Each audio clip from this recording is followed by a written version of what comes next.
മിശിഹായിൽ പ്രിയമുള്ള സഹോദരി സഹോദരന്മാരെ, പ്രിയമക്കൾ, ഈ പ്രഭാതത്തിൽ വിശുദ്ധ ലൂക്കാ അറിയിച്ചുള്ള കർത്താവ് ഈശോ മിശിഹായുടെ പരിശുദ്ധ സുവിശേഷം 6-ാം അധ്യായം 36-ാമത്തെ വാക്യം ധ്യാനിക്കും. Saint Luke's gospel chapter 6 verse 36. നിങ്ങളുടെ പിതാവ് കരുണയുള്ളവനായിരിക്കുന്ന പോലെ നിങ്ങളും കരുണയുള്ളവരായിരിക്കും. ആംഗ്ലേയ സാഹിത്യത്തിലെ ഏറ്റവും പ്രസിദ്ധനായ സാഹിത്യകാരനായിരുന്നു ഡോക്ടർ ജോൺസൺ. വിശ്വസാഹിത്യത്തിന് അദ്ദേഹത്തിന്റെ സംഭാവനകൾ അമൂല്യമായിരുന്നു.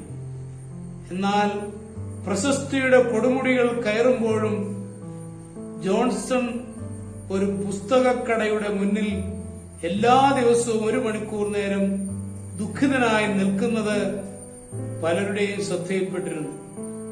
അതേപ്പറ്റി അദ്ദേഹത്തോട് ചോദിച്ചവരോട് ജോൺസൺ ആ സത്യം തുറന്നു പറഞ്ഞു. എന്റെ പിതാവ് ഒരു പുസ്തക കച്ചവടക്കാരൻ മാത്രമായിരുന്നു. പകലന്തിയോളം പുസ്തകങ്ങൾ വിറ്റാണ് ഞങ്ങളെ അക്ഷരത്തിന്റെ ലോകത്തിലേക്ക് നയിച്ചത്. ഞങ്ങൾക്ക് വിശപ്പിന് ആവശ്യമായ വാങ്ങി തന്നതും അങ്ങനെ തന്നെ. എങ്കിലും അദ്ദേഹത്തിന്റെ പുസ്തകക്കടയിൽ ഇരുന്ന് പുസ്തകങ്ങൾ വിൽക്കാൻ ഞാൻ മടിച്ചു. ഒരിക്കൽ വളരെ ക്ഷീണിതനായിരുന്ന അദ്ദേഹം എന്റെ സഹായം ആവശ്യപ്പെട്ടു. പുസ്തക വായനയിൽ ലയിച്ചിരുന്ന ഞാൻ പിതാവിന്റെ വാക്കുകൾ അവഗണിച്ചു. ഞാൻ പ്രശസ്തിയുടെ പടവുകൾ കയറുന്നതിന് മുൻപേ അദ്ദേഹം മരണമടഞ്ഞു. പക്ഷേ അദ്ദേഹത്തിന്റെ അന്നത്തെ ആ നിസ്സഹായ അവസ്ഥ എന്നെ എപ്പോഴും നൊമ്പരപ്പെടുത്തിക്കൊണ്ടിരുന്നു. പല രാത്രികളിലും ഞാൻ ഏങ്ങിക്കരഞ്ഞു.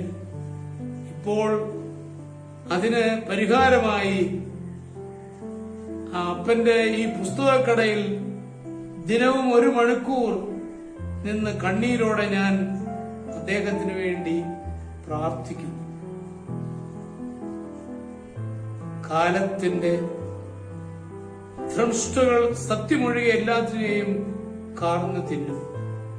നമ്മുടെ കർത്താവ് യേശു മിശിഹായുടെ കൃപയും പിതാവായ ദൈവത്തിന്റെ സ്നേഹവും പരിശുദ്ധാത്മാവിന്റെ സഹവാസവും പരിശുദ്ധ അമ്മയുടെ മധ്യസ്ഥതയും നമ്മളെല്ലാവരോടും കൂടി ധാരാളമായിട്ടുണ്ടായി എപ്പോഴും എപ്പോഴും എന്നേക്കും.